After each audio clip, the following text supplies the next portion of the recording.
समय पहले जब भारत के भूमि पर धर्म और अध्यात्म की लहरें बह रही थीं, गौतम बुद्ध ने अपनी ज्ञान की धारा से लोगों के जीवन को बदल दिया था। उनके उपदेशों और मार्गदर्शन ने अनगिनत लोगों को सच्चाई और शांति की राह दिखाई। इसी पवित्र समय में हमारे कहानी के नायक अनुपम का जन्म हुआ था।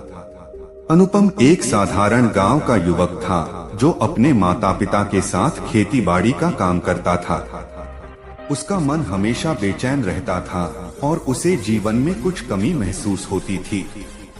वह अक्सर सोचता कि उसके जीवन का असली उद्देश्य क्या है। एक दिन जब वह अपने खेतों में काम कर रहा था, उसे गांव में एक खबर मिली कि गौतम बुद्ध उनके गांव में आने वाले हैं। यह खबर सुनते ही अनुपम का मन आनंदित हो गया। उसने सोचा कि शायद बुद्ध के उपदेशों में उसकी सभी समस्याओं का समाधान छुपा हो।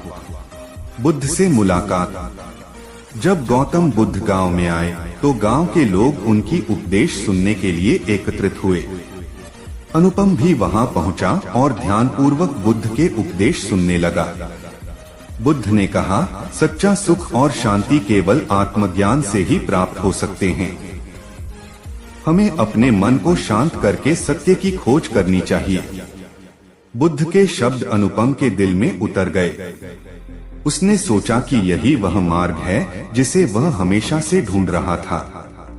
उसने बुद्ध से मिलने का निश्चय किया और उनसे मार्गदर्शन की प्रार्थना की। बुद्ध ने उसे धैर्यपूर्वक सुना और उसे अपने साथ चलने का निमंत्रण दिया। धर्म की शिक्षा। बुद्ध के साथ रहते हुए अनुपम ने धर्म के महत्वपूर्ण पाठ सीखे। उसने सीखा कि करुणा, अहिंसा और सत्य के मार्ग पर चलना ही सच्ची जीवन शैली है। उसने ध्यान और साधना के माध्यम से अपने मन को शांत करना सीखा। धीरे धीरे उसका जीवन बदलने लगा और उसमें एक नई ऊर्जा का संचार हुआ। बुद्ध ने उसे सिखाया, धैर्य और संकल्प के साथ अपने लक्ष्य की ओर बढ़ो। जब तुम अपने मन को नियंत्रित कर लोगे, तभी तुम्हें सच्ची शांति प्राप्त होगी।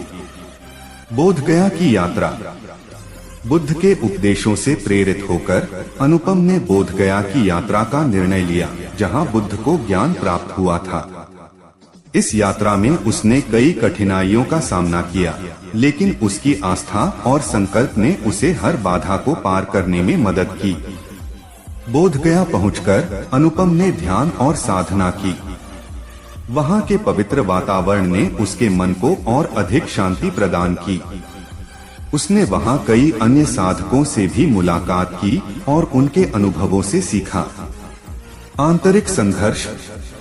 बोध गया में रहते हुए अनुपम ने अपने भीतर के संघर्षों को भी महसूस किया। उसने महसूस किया कि उसके मन में अभी भी कई अशांत विचार और भावनाएं हैं। उसने बुद्ध के मार्गदर्शन में अपने आंतरिक संघर्षों का सामना किया और उन्हें शांत करने का प्रयास किया। बुद्ध ने उसे सिखाया, आंतरिक शांति प्राप्त करने के लिए हमें अपने मन के विकारों को दूर करना होगा। ध्यान और साधना के माध्यम से हम अपने मन को शुद्ध कर सकते हैं। सत्य की प्राप्ति। धीरे धीरे अनुपम ने अपने मन को नियंत्रित करना और शांत करना सीख लिया। उसकी साधना गहरी होती गई और उसे सच्चे ज्ञान की प्राप्ति हुई। उसने समझा कि जीवन का असली उद्देश्य आत्मज्ञान और दूसरों की सेवा में है। गांव लौटने पर अनुपम ने अपने ज्ञान और अनुभवों को लोगों के साथ साझा किया। उसने गांव में शिक्षा और स्वास्थ्य के क्षेत्र में कई सुधार किए। उसकी करुणा और सेवा भावना ने गांव के लोगों के जीवन को बदल दिया। निष्कर्ष। अनुपम की कहानी हमें सिखाती है कि सच्ची शांति और सुख केवल आत्मज्ञान से ही प्राप्त हो सकते हैं। धैर्य, संकल्प और करुणा के मार्ग पर चलकर हम अपने जीवन को सार्थक बना सकते हैं।